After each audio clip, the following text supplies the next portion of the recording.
Futebol de Verdade com António Tadeia.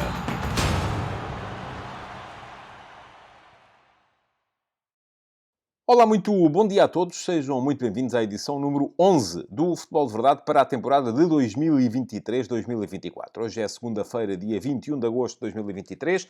Vai concluir-se ainda mais logo à noite a segunda jornada da Liga Portuguesa, com o confronto entre o Moreirense e o Famalicão. Mas hoje vamos ter aqui uma edição particularmente comprida do Futebol de Verdade. E porquê? Porque hoje na agenda temos, como temos sempre, ou vamos ter muitas vezes às segundas-feiras, muitos jogos para rever. Hoje aqui, a agenda de hoje inclui, primeiro que tudo, o Q&A, a resposta às vossas perguntas. Vou responder a uma pergunta, como sempre, que vem das caixas de comentários do programa anterior, das caixas de comentários do YouTube. Portanto, já sabem, além de deixarem like no programa, e isso podem fazer já, além de se inscreverem no canal, e isso podem fazê-lo também já aqui neste link que eu vos deixo, aquilo que vos convido a fazerem é a irem à caixa de comentários e a deixarem perguntas, porque elas podem ser respondidas na edição de amanhã do Futebol de Verdade. Mas, além disso, da resposta à pergunta que vem do YouTube, responderei também a uma pergunta que vem do meu servidor de Discord, que é exclusivo para os subscritores premium do meu Substack, em tadeia.substack.com, e depois disso vamos passar então a rever a análise aos jogos deste fim de semana, que incluíram os candidatos ao título. Eu aqui estou a incluir também o Sporting Clube Braga, porque é isso que eu penso. Bom, então, vamos rever lá mais para a frente no Futebol de Verdade as análises ao Casa Pia 1, Sporting Clube Portugal 2, ao Grupo Desportivo de Chaves 2, Sporting Clube Braga 4, ao Benfica 2, Estrela da Amadora 0 e ao Futebol Clube Porto 2, Farense 1. Tudo isto na edição de hoje do Futebol de Verdade. É claro que se vocês forem subscritores premium do meu Substack, tadeia.substack.com, e fica aqui também o link para poderem fazer a subscrição, já podem ter visto estas análises, porque para os subscritores premium do meu Substack e para os membros premium do clube do meu canal de YouTube, elas seguem logo nas noites dos jogos. Mas quem não é, vê na mesma, só vê na edição seguinte do Futebol de Verdade. Mas vamos lá embora, que o Futebol de Verdade de hoje é comprido, tal como já vos disse, e portanto vamos já arrancar com o Q&A.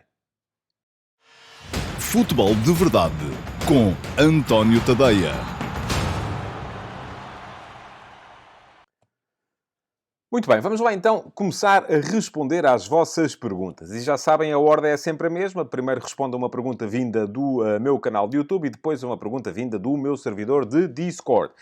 Vou começar por responder então à pergunta que vem do meu canal de YouTube. É uma pergunta que já estão a ver e que é particularmente comprida, mas bem documentada, do Rodrigo Nóbrega. Vou ler tudo o que aqui está. Bom dia Rodrigo. Ainda sem concluir esta segunda jornada da Primeira Liga Portuguesa, recolhi alguns dados sobre os jogos. Em 17 jogos disputados, houve 62 golos marcados, média de 3,65 por jogo.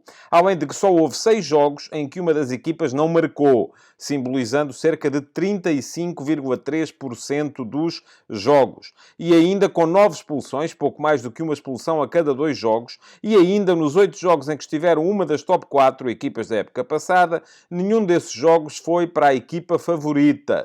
Enfim, aqui não percebi esta parte da pergunta, mas com estes dados todos, podemos esperar uma liga bastante entretida, não tanto defensiva e mais ofensiva? Ou isto seria apenas uma fase? E daqui a umas 3 jornadas volta tudo a como era antes, com muitos jogos a acabar 1-1 ou 0-0. Será que é só a mudança de mentalidade dos treinadores para serem mais ofensivos? E na questão dos vermelhos, será que as equipas estão a ser mais agressivas? Seria este o campeonato mais renhido e entretido de sempre? E por último, até que ponto isto pode ser benéfico para as equipas ainda na Europa? Muito obrigado pela atenção e desculpe pela quantidade de perguntas, apenas acho que é um tema muito importante e que ainda me dá uma réstia de esperança no futebol português. Obrigado eu, Rodrigo, pela sua pergunta. Não percebi ali aquela parte dos jogos não terem ido para as equipas favoritas no top 4, porque a verdade é que o Sporting ganhou os seus 2 jogos, o Futebol Clube do Porto ganhou os seus 2 jogos, e tanto o Sporting Braga como o Benfica ganharam um dos 2 jogos que fizeram, perderam de facto o outro. Mas vou tentar responder à sua pergunta, primeiro que tudo para me regozijar consigo relativamente aos golos. Neste momento, e vamos olhar para aquilo que são as Big Five, é verdade que o panorama não é mau em lado nenhum. Assim, onde se está pior é em Espanha, na La Liga. Houve 5 empates em 18 jogos, o que equivale a 27%. Há uma média de golos de 2 golos por jogo e tivemos 2 jogos que acabaram 0-0. O Getafe Barça da primeira jornada e o Betis Atlético de Madrid desta segunda jornada. Depois, tanto na Premier League, Inglaterra, como na Série A de Itália, vamos com uma média de 3 golos por jogo. Em Inglaterra houve 3 empates em 18 jogos, o que dá uma média de 16%. E na Série A italiana, onde estamos ainda na primeira jornada, só se jogou a primeira jornada, um empate apenas em 10 jogos, o que dá uma média de 10%. A Liga francesa, que segue com uma média de 3,17 golos por jogo, teve 7 empates até agora em 18 jogos, o que dá uma percentagem de 38%. E teve 0-0. O Paris Saint-Germain-Lorient da primeira jornada. Por fim, a Bundesliga, que é a única que tem neste momento uma média de golos superior a Portugal, também só tem a primeira jornada, teve um empate em 9 jogos, portanto 11%, nenhum 0-0. Aliás, esse único empate foi um espetacular 4-4 entre o FC Augsburg e o Borussia de Mönchengladbach, e tem uma média de golos de 3,78. Ora, e Portugal, no meio disto tudo? Portugal, no meio disto tudo, teve apenas um empate nos 17 jogos que se fizeram até aqui, o que dá uma média de apenas 5%, é muito bom. Isto para quem não gosta de empates, claro, não é? Quem gosta de empate, não há nenhuma razão para não gostarmos de empates. Logo assim à partida, mas eles à partida também são vistos como, se o jogo está empatado, podemos olhar para o jogo como duas equipas que estão com medo de o perder. Esse único empate da Liga Portuguesa aconteceu ontem, foi o Vizela Aroca, 2-2, a Liga Portuguesa segue com uma média de golos de 3,65 golos por jogo, o que não é bom, é extraordinário. Para encontrarmos um campeonato português com uma média de golos superior a esta, temos que recuar exatamente 50 anos no tempo. Foi o campeonato de 1973-74, o auge de Héctor Jazalde, que nesse ano ganhou a bota de ouro, e esse campeonato acabou com uma média de golos de 3,69 por jogo. Portanto, muito em linha com aquilo que está a haver este ano. Agora, para lhe responder, eu acho de facto que é muito difícil que a Liga Portuguesa mantenha estes números, tal como acho muito difícil que qualquer liga, neste momento, nos dias de hoje, mantenha números acima dos 3 golos por jogo em média. Porquê? Porque vem aí, neste momento as equipas estão todas muito soltinhas ainda, não é? Ainda não há a classificação a dizer, estamos aqui à arrasca, bora lá, mas é jogar um bocadinho aqui para o 0-0. Já vimos exibições de equipas particularmente defensivas, vimos, por exemplo, o Estrela da Amadora na Luz foi uma equipa muito defensiva, com 2 linhas muito baixas. O Farense no Estádio do Dragão ontem, embora com alguma maior facilidade para evitar zonas de pressão, que depois aqui temos sempre que pensar, deveu-se a quê? À pressão do Porto ter sido mais mal feita em função da saída do Otávio, à maior capacidade do Farense para sair em triângulos com os seus jogadores de meio campo. Enfim, pode ter dado para qualquer dos lados, e para isso convido-vos a verem a análise a esse jogo que vai aparecer mais à frente aqui no Futebol de Verdade.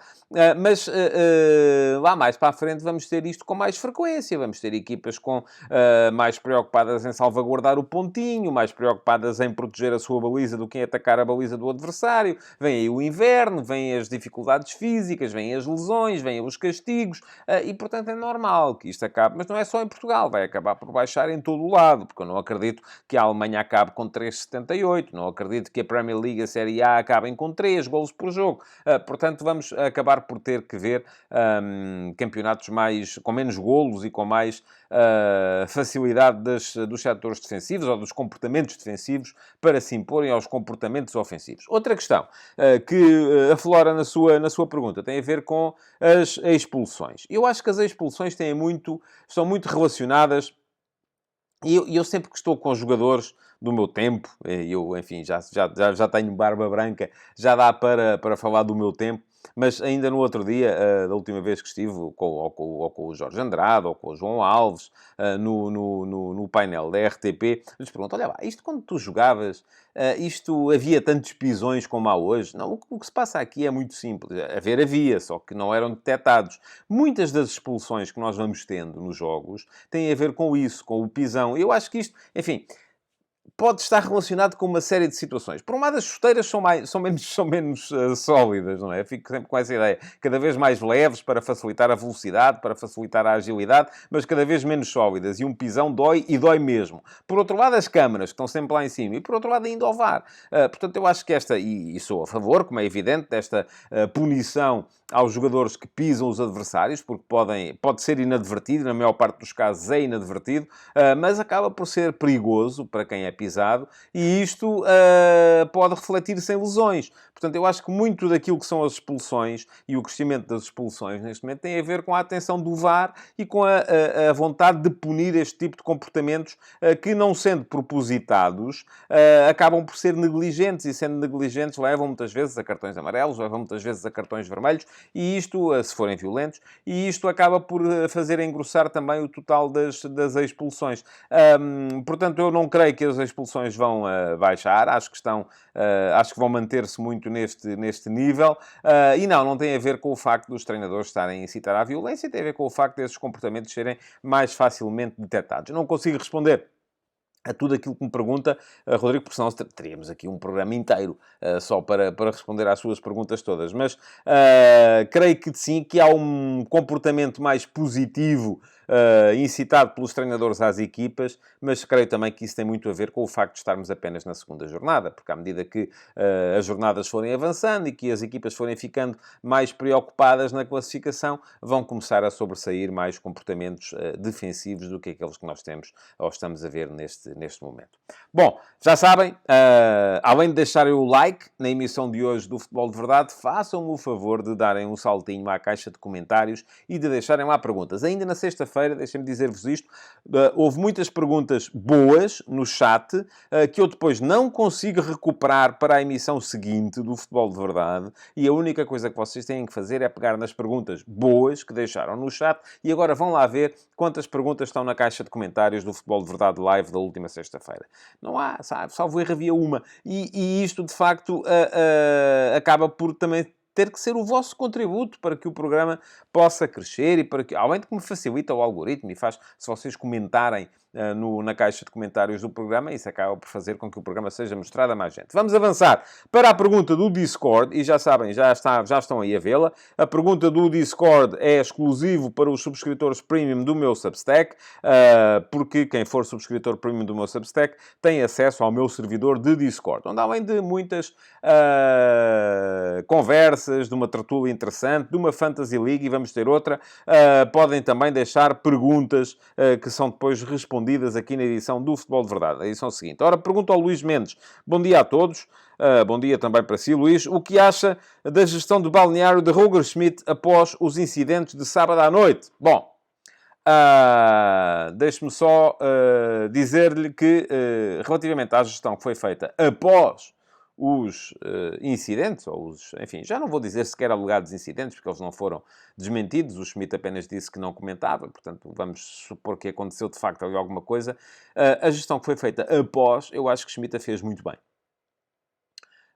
Porquê? Porque não comentou. Não foi desonesto, não desmentiu, disse aquilo que pensava, que achava que precisava de coisas novas para a baliza, como ele disse, uma nova energia para a baliza do Benfica, mas abriu a porta à continuidade de Vlaco Dimos, quer tenha sido sincero ou não, eu acho que a gestão que ele fez antes é que pode estar aí um bocadinho em causa, porque eu acho que antes...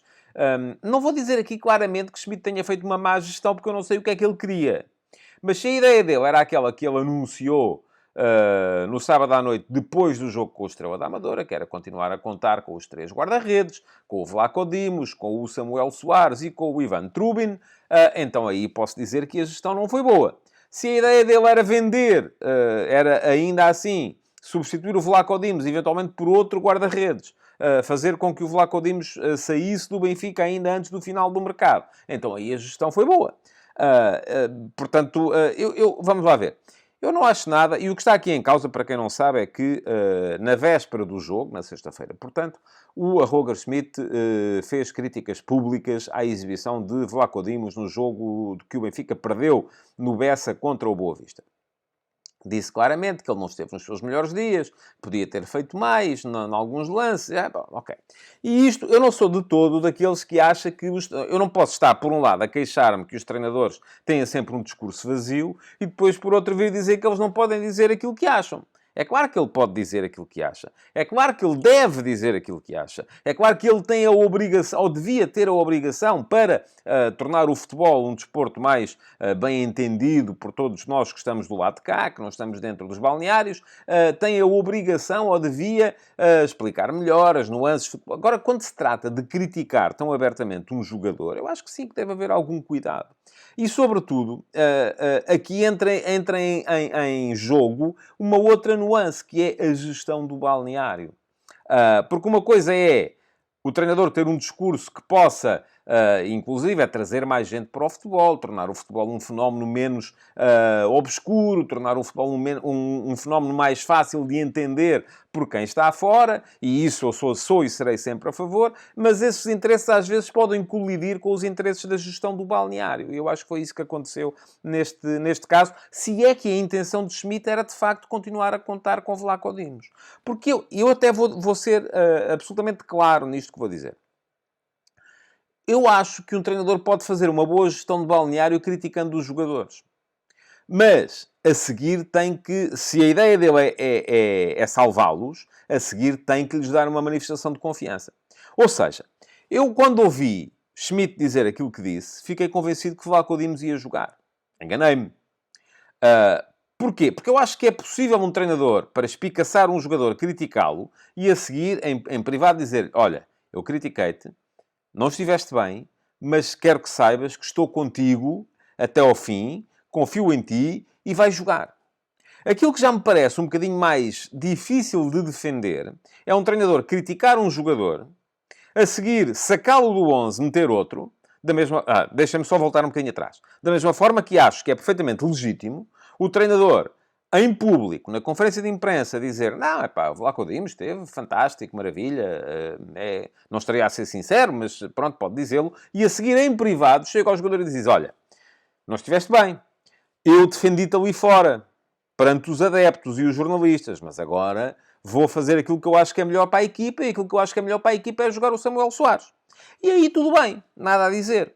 Ora, Schmidt o que fez foi entregar a cabeça de Vlaco Dimos num cepo nem aos jornalistas, os jornalistas estão-se um bocadinho nas tintas para isso, é aos adeptos. Porque são os adeptos que já não gostam daquele guarda-redes, que ouviram o treinador dizer, e muitos deles não gostam, e há muito tempo andam a reclamar a substituição, ouvem o treinador dizer que ele não está bem, que ele não fez tudo aquilo que devia ter feito, e a seguir o treinador saca-o da equipa, mete-o no banco. Está a matar aquele jogador. É sinal que não conta, é sinal que não vai voltar a contar com ele. É muito difícil voltar daí. Porquê? Porque a partir daí, assim que o Vlaco Dimos entrasse para aquecer no Estádio da Luz, ele seria assobiado pelos adeptos, que imediatamente secundariam o treinador, não só na esperança de ver o Samuel Soares, que é uma esperança da formação do Benfica, ocupar bem a baliza, como também de mandar para o cadafalso o guarda-redes que terá custado os 3 pontos no jogo contra o Boa Vista.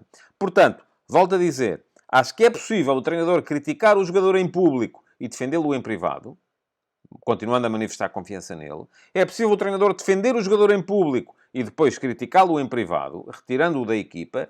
E também é possível o treinador criticar o jogador em público, criticá-lo em privado, tirá-lo da equipa. O que não é possível é depois vir no final dizer: não, mas eu conto com ele e é para continuar aqui porque temos 3 bons guarda-redes. Aí já ninguém acredita. E é normal que ninguém acredite. Portanto, Luís, para responder à sua pergunta, acho que Schmidt, depois do jogo, não esteve mal. Antes do jogo, acho que a gestão que o treinador alemão fez do dossiê, não foi positiva. É a minha maneira de ver. Vocês podem achar uma coisa completamente diferente. E pronto. Respondidas as perguntas de hoje, vamos então passar ao grosso e à edição e à parte mais suculenta do Futebol de Verdade de hoje, que é a análise aos jogos dos 4 candidatos neste fim de semana, a começar, já a seguir, pelo Casa Pia Sporting de sexta-feira. Fiquem por aí. Futebol de Verdade, com António Tadeia. Olá Olá a todos, sejam muito bem-vindos ao Futebol de Verdade Flash do Casa Pia 1 Sporting 2. Jogo que foi resolvido com 2 golos, um bis de Paulinho. Paulinho que era uma espécie de mal amado no ataque do Sporting na época passada e que esta época está a beneficiar da presença de Víctor Gyökeres, que de certa forma desvia a atenção, lhe arranja espaço para ele poder jogar. Paulinho hoje fez 2 golos, um naquela que já é a jogada típica do Sporting 2023-24, um ataque do avançado sueco à profundidade, bola rápida na frente, alargamento do espaço entre linhas do adversário, o cruzamento de Gyökeres não saiu bem, mas a bola chegou a Ricardo Jogai, que voltou a cruzar, e então aí Paulinho a acabar por fazer o golo de abertura logo aos 3 minutos de jogo. E depois de um empate muito bem conseguido pelo Casa Pia, num lançamento inteligente de Fernando Varela para uma desmarcação de Clayton, em mais uma diagonal entre os centrais do Sporting. Já se tinha visto isso no jogo da primeira jornada contra o Vizela, num dos golos da equipa adversária. Paulinho voltou a marcar, respondeu praticamente 2-3 minutos a seguir ao golo do empate, naquela que terá sido a mais bela jogada do desafio, uma jogada mais própria do DNA do Sporting da época passada, com a bola a começar no meio, a ir à direita, a voltar ao meio, a ir à esquerda e finalmente depois a conclusão de Paulinho no meio, a bola a passar por vários jogadores, Edwards, Gyökeres, Pedro Gonçalves, Nuno Santos, até à conclusão de Paulinho. De qualquer maneira, aquilo que me parece mais evidente deste jogo é que Ruben Amorim não pode estar satisfeito com o que foi o rendimento da equipa. O Sporting voltou a demonstrar alguma precipitação na verticalização do jogo, geralmente muitos passos à procura do espaço nas costas, e isto conduziu a muita perda de bola e, logo por inerência, à incapacidade para ter o jogo sob controle. Não terá sido tão evidente como foi naquela segunda parte do jogo contra o Vizela, em que me parece que a falta de controle do Sporting terá nascido mais de um adormecimento no aspecto defensivo. Hoje não, hoje parece-me que o Sporting esteve melhor defensivamente, mas não terá estado tão bem no ponto de vista ofensivo, porque muita perda de bola, muito passe transviado, sobretudo quando a equipa procurava, com demasiada insistência, a tal verticalização que lhe permite a presença simultânea de Paulinho e Víctor Gyökeres na frente. Ora, olhemos então para os 11 que os dois treinadores apresentaram. Filipe Martins, no Casa Pia, fez uma alteração em relação ao 11 que fez jogar na primeira jornada, a vitória no Algarve frente ao Farense por 3-0. Saiu o médio Ângelo Neto, entrou para o seu lugar um outro médio, Pablo, que fez um bom jogo. Aliás, Pablo com Benny e com Clayton, que muitas vezes baixava da posição de ponta de lança para emparedar Morita no meio-campo do Sporting. Muitas vezes ali os três conseguiam impedir que Morita desse saída ao jogo do Sporting, e lá está mais uma razão que levou o Sporting tantas vezes também a verticalizar o jogo e a perder a bola. Na equipa do Sporting, 4 alterações em relação ao jogo da primeira jornada. Já vos tinha explicado, sempre que trocam um lateral, Ruben Amorim tem tendência para trocar os dois. E voltou a acontecer isso, não só no 11 inicial, como depois nas substituições. Lá está, hoje o Sporting apareceu com Esgaio a jogar sobre a direita, em vez de Catamo, que tinha jogado na partida contra o Vizela, e ao mesmo tempo com Nuno Santos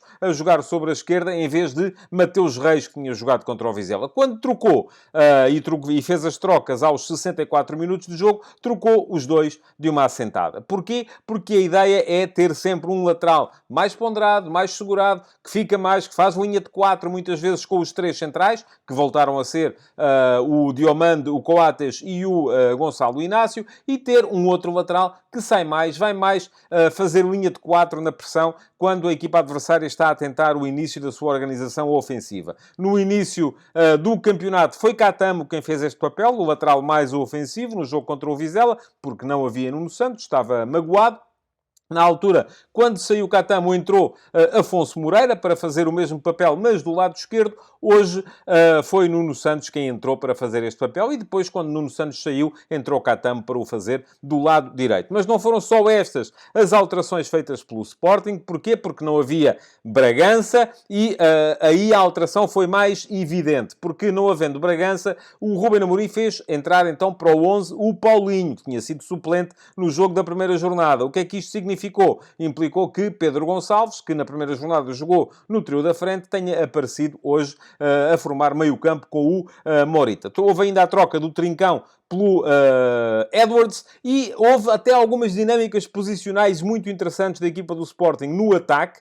Porquê? Porque Gyökeres, que à partida é o avançado mais central, aparece muitas vezes sobre o corredor esquerdo, ou apareceu muitas vezes sobre o corredor esquerdo, na busca da profundidade, o que permitia que Paulinho trocasse posição com ele e aparecesse no meio, mas em muitas situações também surgiram os dois em Cunha como pontas de lança, com Edwards a sair do lado direito do ataque para aparecer como uma espécie de número 10 a jogar entre linhas atrás dos dois avançados. Portanto, há aqui bases para serem trabalhadas. Aquilo que me parece é que esta equipa do Sporting precisa ainda, claramente, de interiorizar processos e de perceber que a verticalização do jogo não pode ser tão frequente como a tem estado a fazer. É verdade que marcou logo aos 3 minutos, na sequência de uma dessas verticalizações. Porquê? Porque a bola vai de Paulinho e entra diretamente na corrida desenfreada de Gyökeres no corredor esquerdo. Ele ganha a posição ao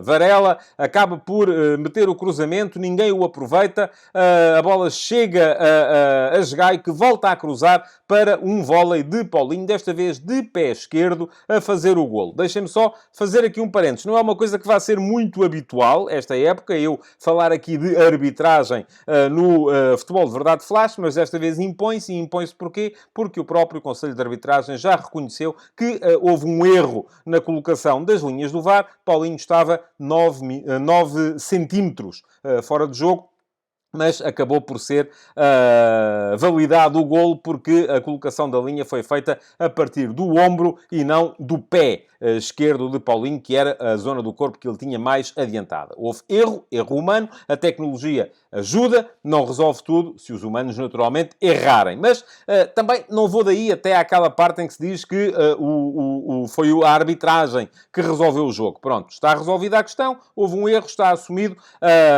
esperemos que não aconteça muitas vezes ao longo do campeonato. Ora, muito bem, a primeira parte foi marcada por uma interrupção do jogo, porque um espectador teve um problema de saúde, ter-se-á sentido mal, que levou à entrada da ambulância e que levou a uma interrupção de cerca de 12 minutos, que depois foram naturalmente compensados no final do primeiro tempo, mas isso acabou por, de certa forma, também fazer baixar o ritmo do jogo. O jogo estava muito intenso neste início, com um Casa Pia pressionante, com a tal movimentação do Cleiton a baixar da posição de ponta de lança para emparedar o Morita na saída de bola do Sporting, e aí muitas vezes Morita surgia entre o Pablo, o Benny e o Cleiton, e com dificuldades para dar saída ao jogo do Sporting, mas após a interrupção o Sporting veio mais mandão, veio mais controlador, conseguiu manter mais bola.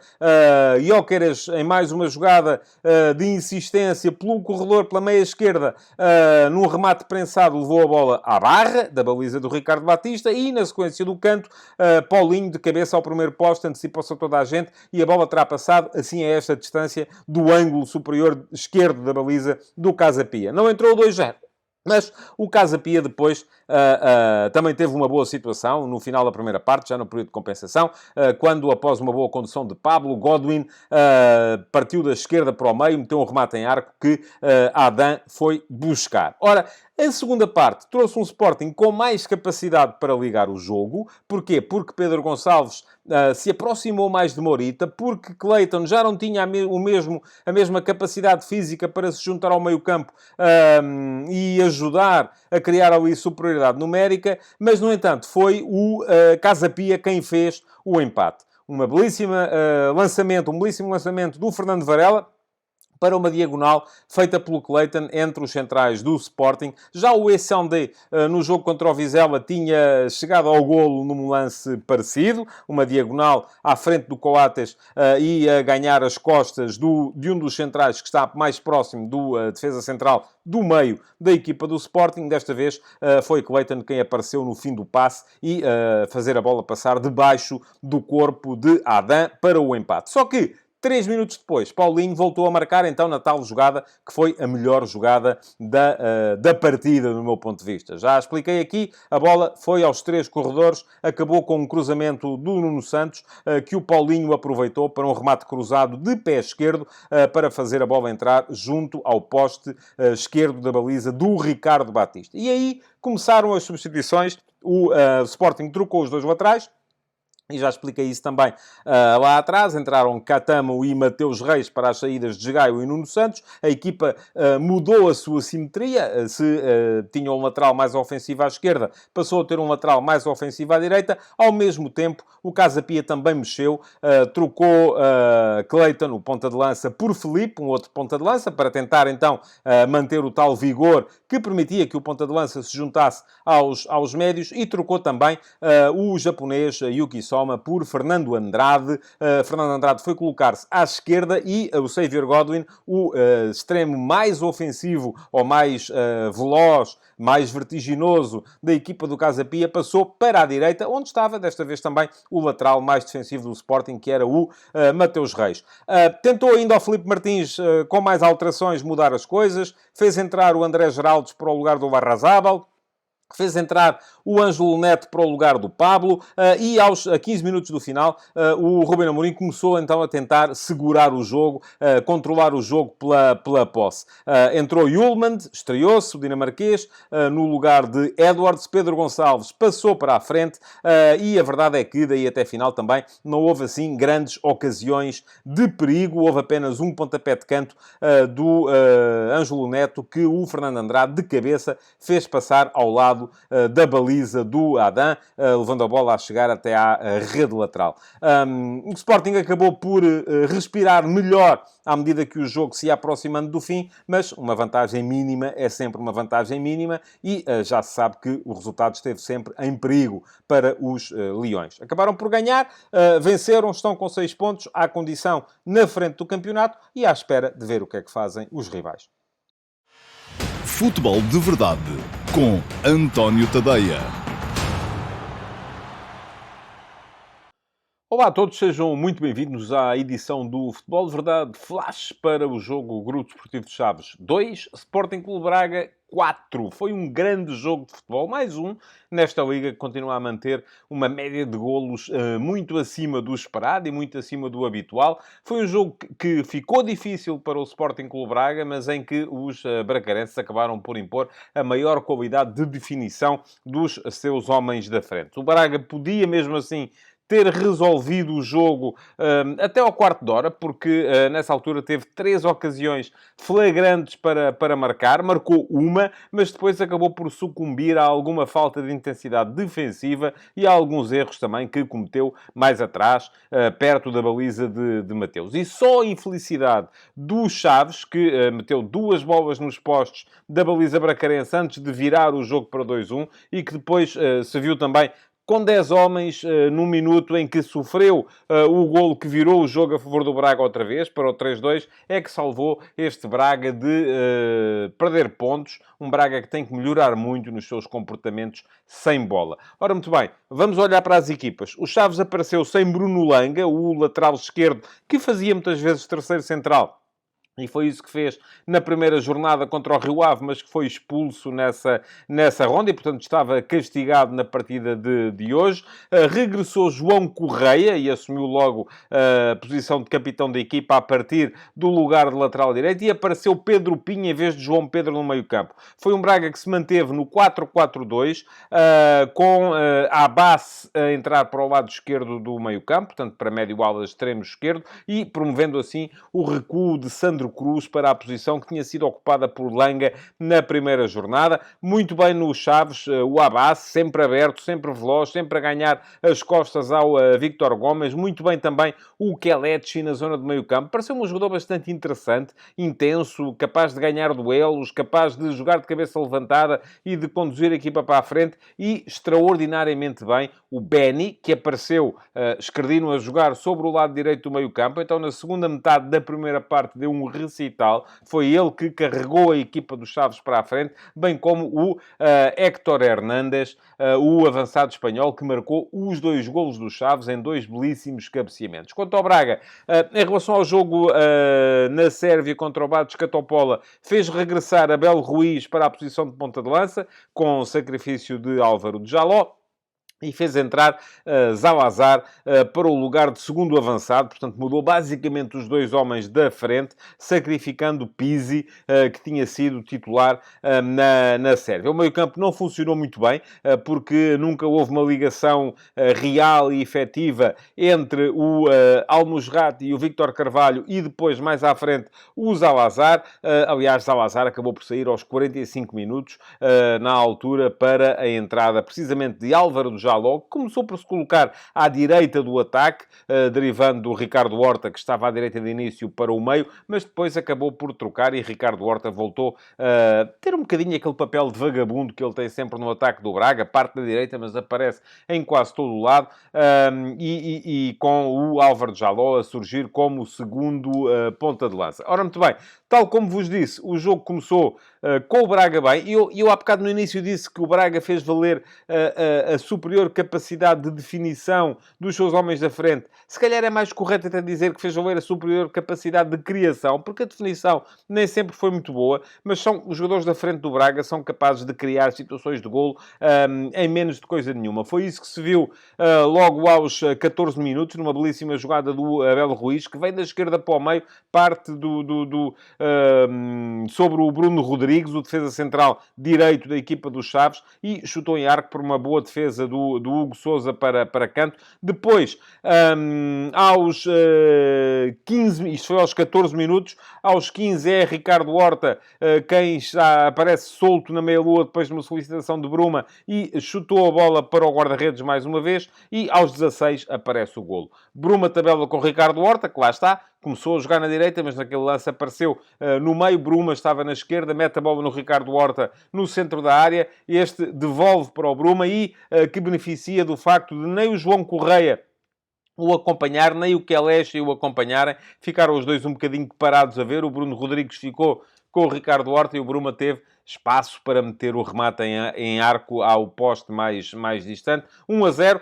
Bruma quase fez o 2-0 4 minutos depois. Também mais uma situação perigosa no ataque do Braga. Aí ele, no entanto, a bola apareceu-lhe à frente. Ele acabou por não lhe acertar sequer, porque teve uma ocasião para marcar. Mas é a partir daí, dos 25 minutos, que o jogo começa a virar. O Chaves começou a conseguir meter o seu futebol no campo. O Braga, sem bola, notava-se que a equipa estava muito distendida, não tinha capacidade para ganhar os duelos a meio campo, e era o Chaves quem impunha a sua superior capacidade nessa zona do campo. Porquê? Porque o Chaves aparecia com Pedro Pinho e Kelleche, os dois como duplo pivô, o que à partida daria para equilibrar com o duplo pivô do Braga, Al-Musrati e Vítor Carvalho, mas nos Chaves, Benny aparecia sempre da direita muito por dentro, soltando o João Correia no corredor direito.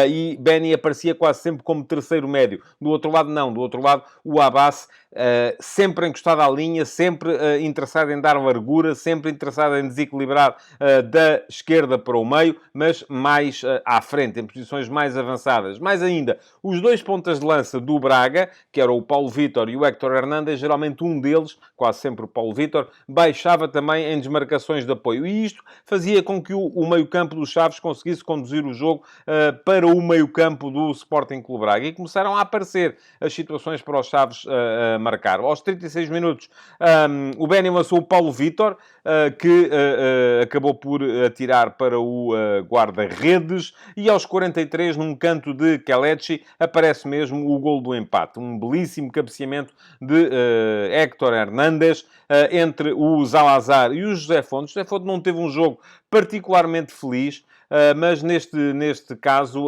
ali a responsabilidade é um bocado mista. Não estavam à espera os jogadores da defesa do Braga que o canto fosse batido de pé direito do lado direito. Foi um canto aberto, quando o Chaves estava a bater os cantos fechados até esse momento. Estavam lá para bater a bola o Kelleche de pé direito e o Benny de pé esquerdo. Toda a gente à espera que fosse o Benny a bater o canto. Foi o Kelleche e, portanto, aí veio o efeito surpresa. Até ao intervalo, e este golo surgiu já muito perto do intervalo, mas o Chaves ainda podia ter voltado a marcar. Pedro Pinho aos 45, Abasso aos 45 mais 2, Beni aos 45 mais 4, Héctor Hernández outra vez aos 45 mais 4, portanto o Chaves podia mesmo assim ter ido para o intervalo a ganhar. E veio para a segunda parte como vinha da primeira. O Braga mudou, trocou o Zalazar pelo Álvaro Jaló. Já vos expliquei há bocadinho que na altura o Ricardo Horta derivou para a direita, derivou da direita para o meio, o Álvaro Jaló começou na direita, viriam a mudar depois no decorrer do jogo, mas foi o Chaves quem continuou por cima.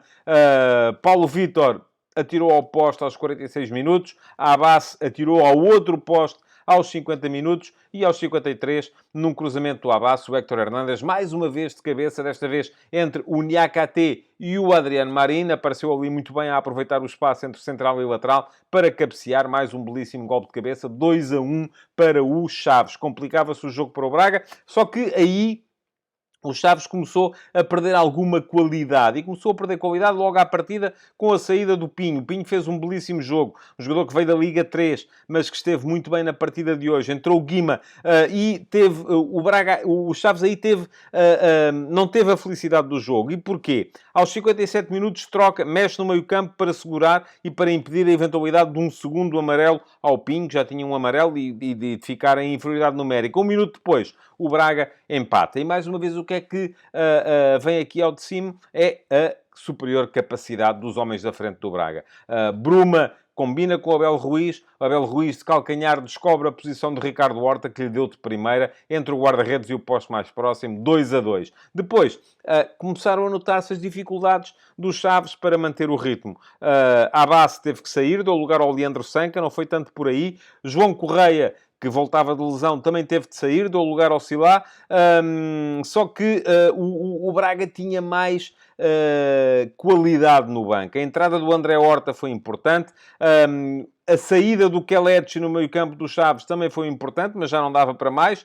Estava com queimbras, estava em dificuldades físicas e é depois com o momento do jogo, é mesmo o momento da expulsão do Igor Nogueira, o defesa central esquerdo da equipa do Chaves, que faz uma falta sobre Álvaro Jaló, já a jogar ao meio. Álvaro Jaló muito bem num ataque rápido, a ganhar posição e a isolado para a área, quando foi derrubado por Igor Nogueira. O Igor Nogueira foi expulso, deixou o Chaves com 10 e, na sequência do livre, alguma desatenção na marcação por parte da zona defensiva do Chaves e cabeceamento do Banza, que já tinha entrado também para o lugar do Abel Ruiz, para fazer o 3-2. Portanto, Braga outra vez na frente, Chaves com 1 a menos.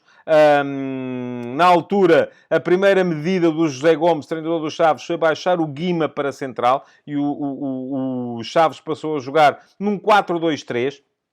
Com Beni vir jogar para o meio-campo ao lado do João Pedro e Guima, o médio mais defensivo, a recuar para a central ao lado do Bruno Rodrigues, mas a partir do momento em que se viu também a perder e pensou um bocadinho melhor as coisas, e vimos um Chaves arrojado na ponta final do jogo, em 3-4-2, com um central apenas, o Bruno Rodrigues, o Silá, lateral direito, a fechar pela direita, o Sandro Cruz, lateral esquerdo, a fechar pela esquerda, e depois o meio-campo original, vamos lá, com Beni a partir da direita, com Leandro Sanca, que tinha entrado a partir da esquerda, e o Guima e o João Pedro no meio, mantendo os dois pontas de lança lá na frente. Já não daria para o Chaves chegar ao empate. Foi, aliás, o Braga quem marcou ainda um quarto golo por intermédio de Pizzi. Alguma felicidade aí, ganhou um ressalto. Foi um corte do Bruno Rodrigues contra o João Pedro a isolar o Pizzi na cara do guarda-redes e este não perdoou. Vitória, ainda assim, teremos de dizê-lo, justa do Sporting Clube Braga. Grande réplica do Chaves. Se o Chaves tivesse conseguido empatar, também não ficaria mal. Porquê? Porque o Chaves foi melhor durante boa parte do jogo. Mas o Braga, de facto, tem uma coisa que o Chaves não tem, que é uma qualidade extraordinária nos últimos 30 metros. Futebol de Verdade, com António Tadeia. Olá! Olá a todos e sejam muito bem-vindos ao Futebol de Verdade Flash, com a análise ao Benfica 2, Estrela da Amadora 0. Só aos 79 minutos é que o Benfica abriu as portas da vitória em casa contra o recém-promovido Estrela da Amadora. Foi um jogo de sentido praticamente único, com o Benfica quase sempre a caminhar para a baliza de Brígido, mas com algumas dificuldades dos encarnados para tirarem do caminho uma defensiva muito bem organizada, muito bem escalonada, quase sempre solidária e unida da equipa de Sérgio Vieira. Defendeu-se bem o Estrela da Amadora, raramente se viu do ponto de vista ofensivo, mas foi adiando aquilo que parecia, a partir de determinada altura, inevitável, que era o primeiro golo do Benfica. E isso só aconteceu quando o Benfica resolveu mexer. Valeram ao Benfica, por um lado, a entrada de David Neres, e continua a fazer muita confusão como é que Neres não é a opção mais regular para o 11 de Roger Schmidt, e, ao mesmo tempo, a lesão sofrida por Mansur, o defesa central brasileiro, que jogava como central esquerdo. Ele já foi lateral esquerdo noutras fases da carreira, agora joga como central esquerdo na equipa do Estrela, que, face ao esgotar das substituições por parte de Sérgio Vieira, logo aos 70 minutos, e já se sabe que os jogos agora têm 90 mais 10, portanto, aos 70 ainda havia meia hora para jogar e o Estrela da Amadora esgotou aí as substituições. Com a lesão de Mansur na ponta final do jogo, o Estrela ficou, embora com 11 em campo, só tinha 10 a jogar, e sem a linha de 5 que tinha sido responsável por tirar o Benfica de dentro da sua área e por forçar o Benfica quase sempre a conclusões de meia distância que Brígido ia conseguindo impedir de chegarem a bom porto. Mas vamos então olhar para as equipas. O Benfica, para já, com uma grande surpresa, que foi a entrada de Samuel Soares nas redes, em vez de Vlaco Dimos. Vlaco Dimos nem sequer no banco esteve. Roger Schmidt, no final, não quis fazer comentários e disse mesmo que não faz mais comentários sobre esse assunto, acerca das notícias que passaram a circular de que o grego tinha reagido mal à notícia segundo a qual, que lhe foi dada pelo treinador, de que não iria ser titular. Mas a verdade é que quem jogou também não foi Trubin, foi Samuel Soares, o guarda-redes formado no Benfica, guarda-redes com bom jogo de pés, guarda-redes com uma capacidade física impressionante, que parecia destinado esta época a ser terceira opção para a baliza, mas de repente, com Trubin disponível, foi o ucraniano quem foi para o banco e foi Samuel Soares quem jogou. Não jogou mal, também não teve muito trabalho, limitou-se a mostrar-se do ponto de vista do jogo de pés e, nesse aspecto, foi positiva a sua contribuição a levar a equipa do Benfica a conseguir superar algumas vezes, as poucas vezes que o Estrela da Amadora resolveu fazer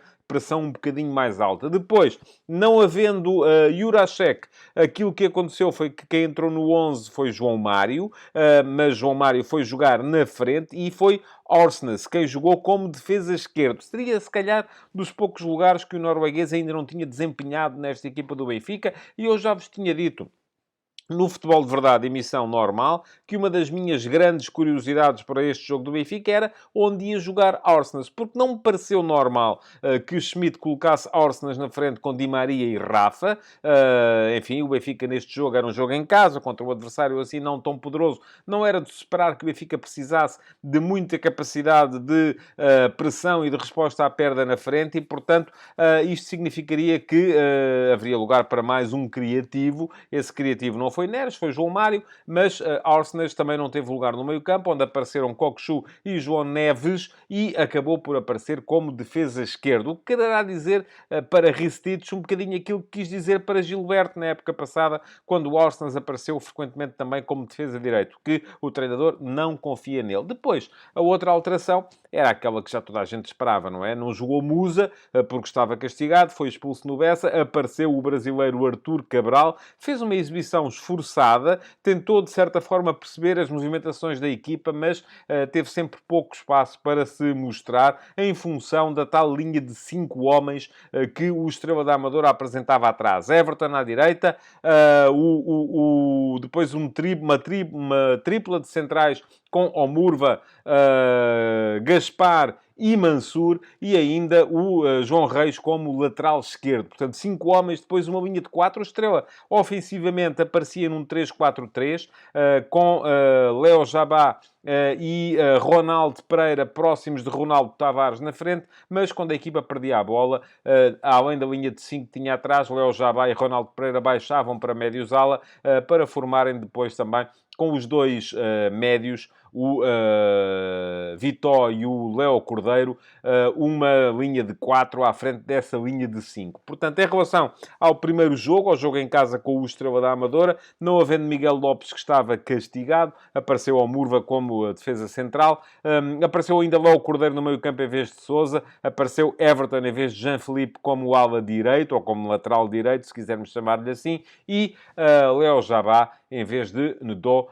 na frente. Portanto, o Benfica com dificuldades desde o início do jogo para entrar na área, por causa destas linhas muito próximas do Estrela. Houve ainda assim algumas situações em que o Benfica criou alguma situação mais ou menos perigosa. Aos 16 minutos, por exemplo, uma combinação entre Bajo ou Mário deixou Rafa lançado em direção ao guarda-redes, mas o avançado encarnado acabou por chutar contra Brígido. Respondeu bem o Estrela, que criou a sua única situação de perigo. Aos 23 minutos, muito bem Ronaldo Tavares, um avançado possante, a ganhar a linha de fundo, a encontrar Ronaldo Pereira na área, mas este a chutar por cima, e foi a última vez que o Estrela deu a sensação de poder incomodar a defesa do Benfica. Daí para a frente só deu o Benfica. E na primeira parte não deu muito, também é preciso que se diga. Há duas situações perigosas, ambas criadas por Cockchu, com passos picados, a fazer de certa forma lembrar um bocadinho aquilo que era o contributo de Enzo Fernandes no meio-campo. O primeiro, um passe da meia esquerda para a entrada de Bá atrás da linha defensiva do Estrela, mas o cabeceamento do lateral dinamarquês saiu ao lado, e pouco depois um lançamento para Artur Cabral, que chutou contra o guarda-redes. Ainda houve um remate de João Mário aos 33, mas a grande situação da primeira parte foi criada numa jogada de Di Maria, que, a jogar na direita, veio de fora para dentro e meteu um remate em arco para a primeira grande defesa do guarda-redes do Estrela da Amadora. Ao intervalo, com João Neves já castigado com cartão amarelo e achando que provavelmente precisaria de soltar e definir um bocadinho mais as funções no meio-campo do Benfica, porque quando estão João Neves e Cockchu, não há claramente ali uma definição entre aquele que fica mais e aquele que vai mais. Com o Florentino, o meio-campo do Benfica ganhou alguma capacidade de pressão, de ganhar a bola mais à frente, e ao mesmo tempo também libertou o Cockchu para aquilo que foi ainda assim uma belíssima exibição, uma boa exibição do médio turco. Foi dos melhores entre os encarnados. Ele, Di Maria, Neres, quando entrou, foram os melhores jogadores da equipa do Benfica. No entanto, o jogo começou a ficar um bocadinho mais complicado para o Estrela da Amadora logo aos 53 minutos. E aí é a primeira substituição feita por Sérgio Vieira. Sai João Reis, lesionado, porque foi pisado inadvertidamente por Artur Cabral. Entra Jean-Philippe. Everton saiu da direita para a esquerda. Jean-Philippe foi ocupar o seu lugar à direita da defesa. Pouco depois, já sem força, Léo Jabá deu o lugar a Régis Nedó. Mais uma troca, o que quer dizer que pouco depois de Di Maria proporcionar a Brígido mais uma grande defesa, que foi aos 66 minutos, e de entrar Neres aos 69, Sérgio Vieira esgotou as substituições com 70 minutos de jogo. Trocou os dois médios, Léo Cordeiro e Vitó, por Quiliano e Pedro Sá, e ainda trocou o ponta de lança, Ronaldo Tavares, fazendo entrar Nedur. Faltavam 20 minutos para acabar o tempo regulamentar, ou o tempo normal, os 90 minutos de jogo, mas já se sabe que os jogos atualmente têm sempre mais 7, mais 8, mais 9, mais 10. O de hoje superou os 100 minutos, o que quer dizer que o Estrela da Amadora ia encarar os últimos 30 minutos de jogo sem poder fazer substituições. E acabou por se arrepender disso e arrepender-se fortemente disso. Porquê? Porque depois de mais duas grandes defesas de Brígido, aos 73 arremate de Cockchu após iniciativa de Neres e aos 77 arremate de Arthur, o Benfica marcou mesmo por Tengsted, mais uma jogada de Neres a ganhar. Neres apareceu a jogar na esquerda, porque o lugar à direita estava para Di Maria. Eram dois esquerdinos nos flancos do ataque do Benfica. Geralmente Neres aparece na direita para poder fazer aqueles movimentos também da direita para o meio e rematar de pé esquerdo. Desta vez apareceu na esquerda, porque à direita estava Di Maria, e isso permitiu-lhe mostrar outra capacidade, que era a capacidade de driblar em direção à linha de fundo e cruzar. Foi isso que ele fez. Minuto 78, Tengsted tinha acabado de entrar para o lugar de Arthur, em bom movimento de antecipação, um golo que o Tiago Fernandes, há bocadinho na RTP, descreveu bem como um golo a Gonçalo Ramos, em bom movimento de antecipação, atacou a bola, chegou primeiro que o defesa que ia com ele e acabou por, na primeira vez que tocou na bola, fazer um 1-0 para o Benfica. Ora, o porquê é que isto foi uma infelicidade também para o Estrela, porque o Estrela nesta altura já não tinha Mansur. Mansur estava com problemas musculares e perante a incapacidade ou a impossibilidade de fazer mais substituições, o Sérgio Vieira o que fez foi organizar a equipa num 4-4-2, mesmo antes de estar a perder, quando ainda estava a tentar segurar o 0-0, adiantando o Mansur para o ataque, para perto do Nedur, onde ele fazia figura de corpo presente, e passando a defender com uma linha de 4 atrás. Não houve ninguém que baixasse para fazer central esquerdo. E isto acabou por se refletir no aumento dos espaços no interior da área, que terá sido fatal para o Estrela da Amadora no lance do primeiro golo. Bom, até final, Rafa ainda fez o 2-0 aos 90+3, mais uma vez numa iniciativa de David Neres, e ainda meteu uma bola no poste aos 90+5. Acabou por ser uma vitória justa do Benfica, difícil, suada, muito em função também daquilo que foi uma réplica defensiva apenas do Estrela da Amadora, mas muito bem conseguida nesse ponto de vista. O Benfica somou os primeiros pontos do campeonato, não perdeu mais pontos, e isso é que era importante, e agora falta perceber como é que Roger Schmidt vai gerir duas questões já para a próxima jornada. Uma é a da baliza, como é evidente, e a outra é, mais uma vez, a mesma que já se colocava para este jogo. Afinal de contas, onde é que vai jogar Fredrik Orsnes? Futebol de Verdade, com António Tadeia. Olá a todos e sejam muito bem-vindos ao Futebol de Verdade Flash do Flóculo Porto 2, Farense 1. Está caro, muito caro, o ponto na Liga Portuguesa, e basta olharmos para aquilo que foi o comportamento dos 4 primeiros do último campeonato nos jogos que já fizeram em casa nas 2 primeiras jornadas. Se há uma semana o Braga perdeu em casa com o Famalicão e o Sporting só ganhou nos descontos ao Vizela, ontem o Benfica também só venceu o Estrela da Amadora com golos nos últimos 10 minutos, e hoje o Flóculo Porto teve que esperar até aos 90+10 para que Marcano tivesse feito o golo do 2-1 com que a equipa de Sérgio Conceição venceu o Farense no Estádio do Dragão. Foi uma exibição do Flóculo Porto mais sobre o fraco neste primeiro jogo no pós-Otávio, embora a vitória tenha sido justíssima. O Porto desperdiçou várias situações para marcar, podia ter-se colocado e devia ter-se colocado em vantagem mais cedo do que o fez, mas a verdade é que continua a mostrar ali alguns elementos em claro subrendimento, e o exemplo mais flagrante disso é Taremi. Mais uma vez passou pelo jogo quase sem que se notasse que ele lá esteve. Ora, muito bem.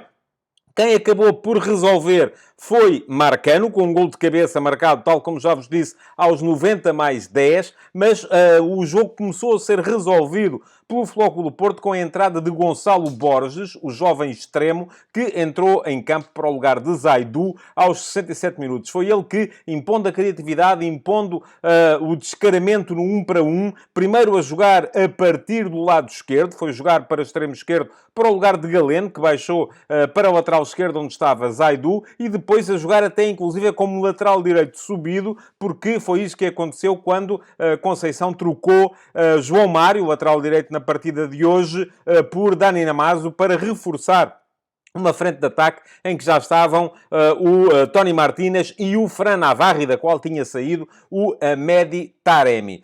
Portanto, foi Gonçalo Borges, aliás, quem fez a assistência para o cabeceamento de Marcano no golo da vitória, mas houve mais elementos também em destaque e vale a pena falar aqui, por exemplo, de Nico Gonzalez. O espanhol foi titular pela primeira vez, apareceu a jogar jogar na zona de meio campo, como é natural, e impôs um sentido posicional acima da média. É ele que está na origem da recuperação de bola que gera o primeiro golo do Futebol Clube do Porto, e isto, meus caros, é a escola Barcelona. É saber exatamente o posicionamento em que tem que se estar quando a equipa não tem bola e adotar um posicionamento subido para poder recuperar a bola na saída de bola do adversário. Foi isso que fez Nico nesse lance, que acabou por ser concretizado por Tony Martínez. Ora, olhemos para os 11 com que as duas equipas entraram.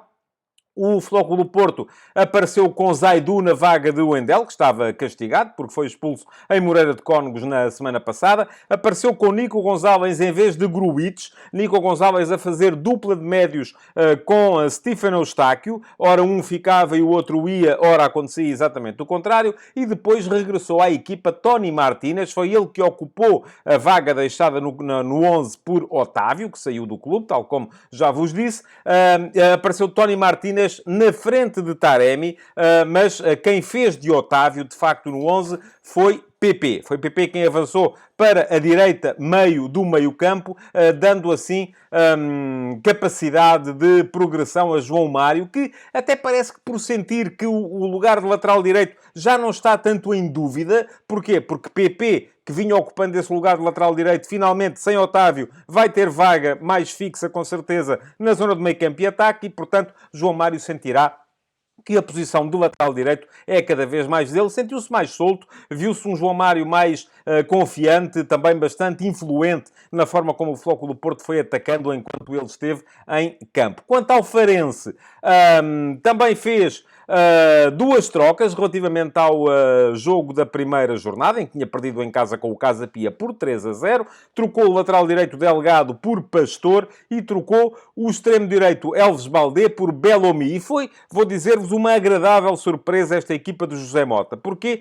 Porque a equipa com bola teve sempre qualidade. Os três médios, Cláudio Falcão, Fabrício Isidoro e Mateus Oliveira, sempre a conseguirem formar um triângulo de saída de bola, a conseguirem sair quase sempre por fora da pressão que o Porto ia fazendo e, por isso mesmo, também a conseguirem levar a equipa para o meio-campo do Porto, sobretudo na primeira parte, porque na segunda isso se tornou mais complicado face à quantidade de unidades que o Porto ia metendo na frente.